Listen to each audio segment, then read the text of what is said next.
Hi there, I'm Sabina from Contabo. If you're wondering what it takes to get started with a VPS, this video is for you.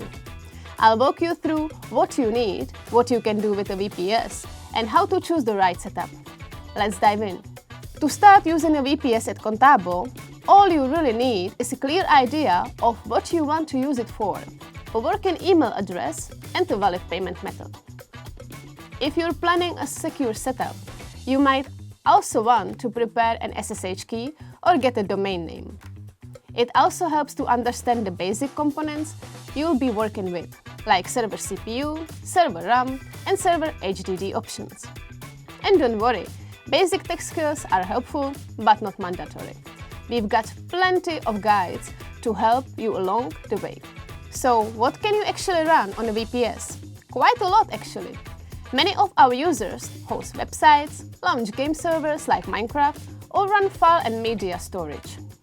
Others use their VPS as a test lab for coding projects, set up mail servers, or even host businesses apps like CRMs. You're really only limited by your imagination and your available server CPU, server RAM, and server bandwidth. When choosing your VPS plan, think about how much power your project needs. If you're running something heavier like a multiplayer server or business software, you'll want more server CPU, NVMe storage, and server RAM.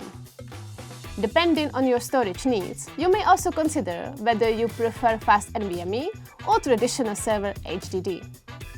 You can also choose between Linux or Windows and optionally add a control panel like Plesk, cPanel, or Webmin for easy management.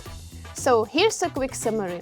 Pick your use case, choose the right plan and operating system, and secure it with SSH or RDP access. That's it, you're ready to launch. Thanks for watching. If this helped, give us a like, subscribe for more how-tos, and let us know in the comments what you're building, and happy hosting with Contabo.